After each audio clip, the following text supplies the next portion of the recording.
Brian's lungs burned, like they were filled with acid as the Elysian atmosphere of 12% oxygen scorched his airways. But he kept working, kept breathing, because he was human. The Elysians watched in shock, their mouths gaping wide as dinner plates, as Brian continued operating in an atmosphere that would kill them in minutes. Brian Phillips, a 32-year-old engineer, had to get the Elysian mining colony's oxygen systems working fast. Hundreds of Elysian workers were suffocating as the atmospheric controls failed. Elysian bodies piled up in the infirmary, blue skin turned grey, silver hair matted with sweat. The colony administrator Tharos had demanded answers. His species needed 15% oxygen to live, but for humans, 12% was nothing. Child's play. Brian would save them all because he could, because he was human. Tharos and the miners stared in awe as Brian's invulnerable lungs kept pumping in the deadly air. They thanked the gods for sending this human to save them. But as Brian dug into the guts of the atmospheric controls, his heart sank like a stone. This was no accident. The system had been sabotaged, and it was Brian's job to find out who did it, before the Elysians all choked to death as they watched the human breathe the poison atmosphere, like it was a spring breeze. The stakes couldn't be higher. Brian had to solve this mystery, fast, or the colony and the alliance between humanity and Elysia would crumble. Brian wiped sweat from his brow as he dug into the guts of the oxygen filtration system. Pipes and wires snaked through the cramped maintenance shaft. He had to fix this fast, or the Elysians would all choke to death. As he reached to reconnect a severed cable, his elbow bumped a release valve. The shaft hissed as it flooded with outside air with only 5% oxygen. "No!" Tharos shouted from outside the shaft. The Elysian scrambled to seal the valve. "Brian, are you all right? Can you breathe?" Brian coughed, his lungs burning, but gave a thumbs up. "I'm okay, Tharos. Humans can handle low oxygen. This is like being at high altitude for me." Tharos cocked his head. "You mean you can survive this, but there's barely any air?" "Barely any for you, maybe. My people have climbed mountains with even less." Brian turned back to the cables, fingers working deftly to splice the wires. "We're tougher than we look." "Incredible, I had no idea." Tharos watched Brian work, curiosity glinting in his silver eyes. "What other environments can your species withstand?" "Well, we've got people living at the bottom of the ocean, in underwater cities. The pressure down there would crush an Elysian, and we've colonized a few planets with atmospheres that are toxic to most species, ammonia, methane, that sort of thing." Tharos blinked rapidly, processing this information. "And here we thought you humans were weak and fragile. It seems we have gravely underestimated your kind." Brian chuckled. "Don't beat yourself up, we get that a lot." He twisted the last two wires together, and the filtration unit hummed to life. "There, that should hold for now. Let's get this hooked back into the main system." As they walked back to the colony's central hub, Tharos peppered Brian with more questions about human physiology and technology. Brian did his best to answer, impressed by how quickly the Elysian grasped the complex concepts. It was clear Tharos had a brilliant scientific mind. But as they approached the hub, a group of Elysian workers blocked their path. A tall, wiry Elysian with a shock of white hair stepped forward. "You've done enough damage here, human," he spat. "We know you sabotaged the oxygen system. This is all a plot to drive us off our own planet." Brian held up his hands. "Whoa, easy there, I'm just here to help. I didn't sabotage anything." The Elysian jabbed a finger at Brian's chest. "Liar! You humans are all the same, trying to steal our resources. Admit it." Tharos stepped between them. "Zelos, stand down. This human is our guest, and he is here to assist us." Zelos sneered. "You're blind, Tharos. Can't you see this is what they want? They send in their agent to cripple our colony, then swoop in to take over once we're all dead." The other workers murmured their assent, the crowd growing restless. Brian's heart pounded. This was getting out of hand fast. He had to defuse the situation before it turned violent. Tharos stepped forward, placing himself between Brian and the angry mob. He raised his hands in a placating gesture. "Please, everyone, calm down. Brian is here to help us. He's been working non-stop to repair the oxygen system and save our lives." Zelos scoffed. "You're blind, Tharos. This human is playing you for a fool. He's probably the one who sabotaged the system in the first place." The crowd murmured in agreement, their silver eyes flashing with suspicion and hostility. Brian felt his heart sink. He had to find a way to convince them of his innocence. "Listen, I know you have no reason to trust me," Brian said, his voice steady despite the tension in the air. "But I swear to you, I had nothing to do with the sabotage. I'm here to help, and I won't rest until your colony is safe." Zelos sneered. "Empty words from a liar. You humans are all the same, always seeking to exploit and destroy." Tharos shook his head. "Enough, Zelos. Your prejudice is clouding your judgment. Brian has proven himself to be a skilled engineer and a compassionate individual. We need his expertise to survive this crisis." Just as Zelos opened his mouth to retort, a deafening explosion rocked the colony. The ground shook beneath their feet, and chunks of debris rained down from the ceiling. Screams of pain and terror filled the air as Elysian workers were thrown to the ground, some pinned beneath fallen beams and twisted metal. Brian didn't hesitate. He grabbed his portable oxygen supply and rushed towards the injured Elysians, ignoring the hostile atmosphere that burned his lungs. He reached the first worker, a young male with a gash on his forehead, and carefully lifted the debris off his chest. "It's okay, I've got you," Brian said, his voice muffled by the oxygen mask. He helped the worker to his feet and guided him to a safe area. As Brian moved from one injured Elysian to another, he could feel the eyes of the colony watching him. Some still glared with suspicion, but others began to murmur with grudging respect. They had never seen a human risk their own life to save an Elysian before. Meanwhile, Tharos and the colony's security team searched the wreckage for clues to the explosion's origin. They sifted through the rubble, their keen eyes scanning for any sign of foul play. "Tharos, over here!" one of the security officers called out. He held up a charred piece of metal, the edges twisted and blackened. "This is no accident. The explosion was deliberately set." Tharos examined the evidence, his brow furrowed with concern. But who would do such a thing, and why? As if in answer, a group of Elysian workers stepped forward, their expressions grim. "It was Zelos," one of them said. "We overheard him talking about planting explosives to drive the humans away. He's part of some radical group that wants to take over the colony." Tharos felt a chill run down his spine. He had always known Zelos to be a vocal critic of human involvement on Zephyrus, but he never imagined he would resort to such violent extremism. Brian, having finished tending to the injured, joined Tharos and the security team. "I heard some of the workers talking," he said, his voice low. "They mentioned Zelos has some kind of secret weapon, something that can target human physiology and neutralize our ability to tolerate different oxygen levels." Tharos's eyes widened in alarm. "If that's true, then every human on Zephyrus is in danger.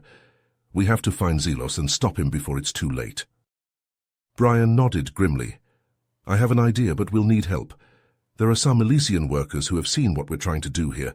They might be willing to stand with us against Zelos and his followers." Tharos considered for a moment, then nodded. "You're right, we can't do this alone. We'll need to work together, human and Elysian, if we hope to save the colony and prevent an interspecies war." As they began to formulate a plan, Brian couldn't shake the feeling that they were racing against the clock. Zelos's secret weapon was out there somewhere, waiting to be unleashed. They had to find it before it was too late, or the fragile peace between their species would be shattered forever. Brian crept through the abandoned mining tunnels, his heart pounding in his chest. Tharos and a small group of Elysian allies followed close behind, their weapons at the ready. The air grew thicker with each step, the Zephyrus atmosphere seeping into the poorly sealed passageways. "We must be getting close," Tharos whispered, his silver eyes scanning the shadows. "Zelos's hideout should be just ahead." Brian nodded, his grip tightening on his plasma rifle. As they rounded a corner, a hail of laser fire erupted from the darkness. Zelos's followers had been waiting for them, heavily armed and ready for a fight. "Take cover," Brian shouted, diving behind a pile of rubble. He returned fire, his shots illuminating the tunnel in bursts of red light. The firefight raged on, the sound of weapons discharging and ricocheting off the walls. Brian and his team fought with determination, their skills and tactics allowing them to outmaneuver the extremists. In the midst of the chaos, Brian noticed something peculiar about some of Zelos's men. They wore advanced respiratory devices, sleek masks that covered their faces entirely. Despite the hostile atmosphere, they seemed unaffected, breathing easily as they fought.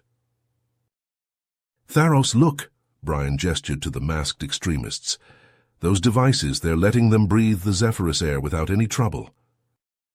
Tharos' eyes widened. "That must be connected to the secret weapon Zelos has been developing. We need to find out more."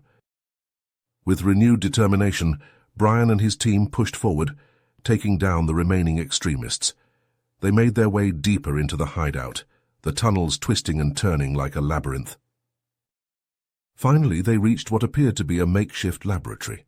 The room was filled with sophisticated equipment, containers of unknown gases, and complex schematics scattered across tables. "This is it," Tharos breathed. "This must be where Zelos is creating his weapon." Suddenly, a voice rang out from the shadows. "You're too late, human." Zelos emerged, holding a device that looked like a modified Elysian breathing apparatus. His eyes gleamed with malice as he faced Brian and Tharos. "With this," Zelos held up the device, "I will rid our planet of your kind once and for all. This gas will target your unique respiratory adaptations, leaving you helpless against our atmosphere." Brian felt a chill run down his spine. If Zelos succeeded, every human on Zephyrus would be at risk. "You won't get away with this, Zelo," Brian said, his voice steady. "We won't let you harm innocent lives." Zelos laughed. "You have no choice. Once I release this gas, you and your people will be forced to flee, leaving Zephyrus and its resources to us." As Zelos prepared to activate the device, Brian and Tharos exchanged a glance. They knew they had to act fast. In a burst of movement, they launched themselves at Zelos, desperate to stop him. Brian grappled with the Elysian extremist, trying to wrench the device from his hands. But it was too late. In the struggle, the device was triggered, releasing a cloud of noxious gas into the room. Brian held his breath, his lungs burning as he fought to contain the gas. He could feel his oxygen supply running low, the effects of the Zephyrus atmosphere taking hold. Beside him, Tharos worked frantically to neutralize the gas, his knowledge of Elysian technology their only hope. As Brian's vision began to blur, he felt Tharos press something into his hand. It was Tharos's own breathing apparatus. "Take it," Tharos gasped, his face already turning pale. "You need it more than I do." Brian tried to protest, but Tharos had already removed the apparatus, exposing himself to the lethal atmosphere. With a final surge of strength, Brian managed to seal the gas canister, preventing it from spreading further. He turned to Tharos, his heart heavy with gratitude and fear. The Elysian leader lay still, his chest barely rising. Brian knew he had to act fast if he was going to save his friend, but the gas still lingered in the air, and Brian's own oxygen levels were dangerously low. He had to find a way to get them both to safety, to finish what they had started. The fate of the colony and the fragile peace between their species hung in the balance. Brian slipped the Elysian breathing apparatus over his face, the rush of filtered air filling his lungs. He could breathe easy now, but Tharos was turning a sickly shade of grey. The gas that targeted human respiratory systems swirled around them, held at bay only by Tharos's quick thinking and selfless action. "Tharos, stay with me," Brian urged, heaving the Elysian leader onto his shoulders. Tharos was slim, but his dense musculature made him heavier than he looked. Brian's legs burned with the effort as he staggered out of Zelos's lair, retracing their steps through the winding mining tunnels. Each ragged breath Tharos drew was a reminder of the toxic atmosphere slowly poisoning him.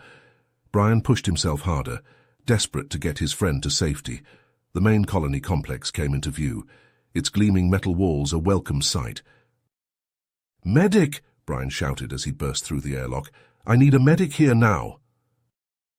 A team of Elysian doctors swarmed around them, easing Tharos onto a stretcher. They worked with practiced efficiency, attaching oxygen masks and monitoring equipment. Brian watched helplessly as they whisked Tharos away to the infirmary. He wanted to follow, to stay by his friend's side, but he knew there was work to be done. The sabotage to the life support systems still threatened the entire colony. With a heavy heart, Brian turned his attention to the damaged machinery. Hours blurred together as he worked, replacing ruptured pipes and fried circuitry. His hands moved on autopilot, his mind consumed with worry for Tharos. The other Elysian engineers marveled at Brian's stamina, watching the human work tirelessly to restore their air supply. As the final piece slotted into place, a cheer went up from the gathered Elysians. The gentle hum of the life support systems filled the room, a comforting sound after the chaos of the past few days.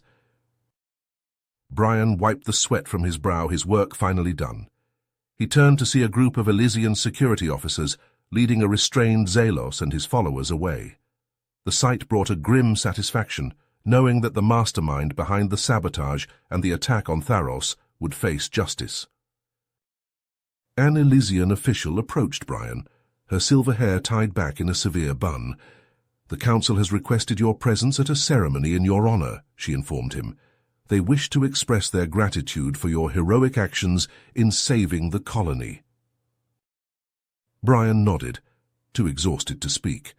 He followed the official to a grand hall where a crowd of Elysians had gathered. They parted as he entered, murmuring words of thanks and admiration. As he took his place on the stage, a young Elysian hurried up to him, a look of urgency on his face. "Sir, I have a message from the infirmary," he whispered. "It's about Tharos." Brian's heart clenched. He signaled for the official to delay the start of the ceremony and quickly followed the messenger out of the hall. The sterile white walls of the infirmary seemed to close in on Brian as he approached Tharos's bed. The Elysian leader lay still, his chest barely rising with each shallow breath. The doctors had removed their masks, their expressions somber. The prolonged exposure to the atmosphere caused irreparable damage to his respiratory system, one of the doctors explained quietly. "I'm afraid he doesn't have much time left." Brian sank into the chair beside Tharos's bed, tears stinging his eyes. He took his friend's hand, feeling the weak pulse beneath his fingers. "Brian," Tharos whispered, his voice hoarse, "I'm glad you're here." "I'm so sorry, Tharo," Brian choked out. "If I had been faster, if I had stopped Xelos sooner—" Tharos shook his head. "You did everything you could, more than any of us could have asked for." He coughed, wincing in pain. "I want to thank you, Brian, for showing me the strength and resilience of your species, for proving that humans and Elysians can work together, can be friends." Brian squeezed Tharos's hand, unable to speak past the lump in his throat. "Promise me," Tharos continued, his voice growing weaker, "promise me you'll keep working to bring our people together, that you'll help them see past their differences and find common ground." "I promise," Brian whispered. "I won't let you down, Tharos." A faint smile touched Tharos's lips. "I know you won't." His eyes drifted closed, his breathing growing shallow. Brian sat with him, holding his hand as the monitors tracked Tharos's fading heartbeat. Silent tears streamed down his face as he watched his friend slip away. When the final breath left Tharos's body, Brian bowed his head, overwhelmed by grief and a profound sense of loss. But beneath the sorrow, a flicker of determination took hold. He would honor Tharos's memory. He would dedicate himself to fostering understanding and cooperation between their species, no matter the obstacles he faced. It was a solemn vow, one that he would carry with him for the rest of his life. In the days that followed, Brian worked closely with the Elysian Council, sharing his knowledge and expertise to help rebuild and fortify the colony. He attended meetings and negotiations, acting as a bridge between the human and Elysian representatives.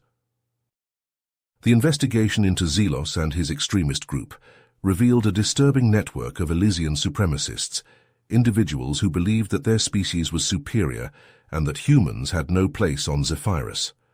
Brian and the Council worked tirelessly to root out these elements, promoting a message of unity and cooperation.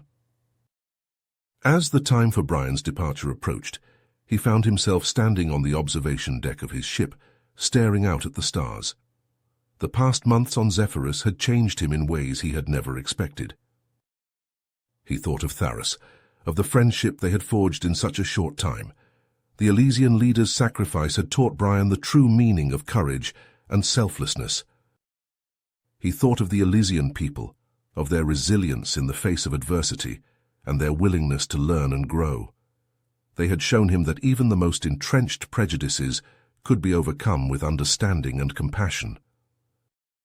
As the ship prepared for takeoff, Brian felt a sense of purpose settle over him. He knew that his work was far from over, that there would be countless challenges ahead in his mission to bring humans and Elysians together. But he was ready to face them, armed with the knowledge and experience he had gained on Zephyrus. He had seen firsthand the power of friendship, the strength that could be found in diversity and cooperation. And as the ship lifted off, carrying him back to Earth, Brian knew that he would spend the rest of his life fighting for those ideals, honoring the memory of Tharos and all those who had sacrificed so much for the chance at a better future. You have reached the end of the story. If you enjoyed this story and want to support us, please leave a like and subscribe to our channel, and for every comment that says 88, I will heart every single one of them. Thank you for your time.